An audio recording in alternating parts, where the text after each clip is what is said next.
La force et la violence sont des armes d'autodéfense de plus en plus utilisées pour régler les conflits, punir les individus soupçonnés de crimes ou de délits. Quand la justice populaire prenne et tue, ça prouve dont les autres ont peur.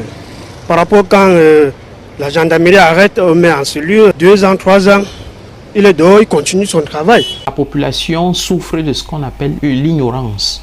C'est-à-dire c'est une population qui ne connaît pas jusqu'où s'arrêtent ses droits et quels sont ses devoirs.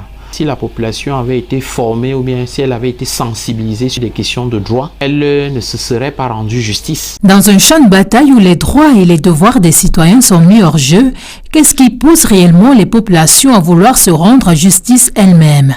À la barre, la crise de confiance vis-à-vis du système judiciaire jugé parfois inaccessible ou inefficace. Certains estiment que la justice est corrompue. Les autorités judiciaires ne rendent pas justice convenablement comme ils le souhaitent. Donc du coup, les gens sont amenés à se rendre justice, soit en brûlant les personnes qu'ils incriminent, soit en les bastonnant. La peur, nourrie par des foyers d'insécurité dans lesquels vivent certaines communautés, est aussi à considérer.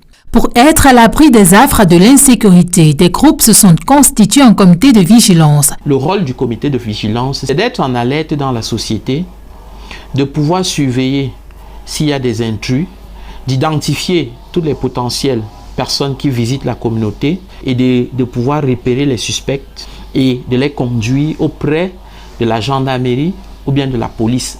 Mis en place pour maintenir un climat de sécurité apaisé, les comités de vigilance sont davantage appelés à collaborer avec les forces de maintien de l'ordre.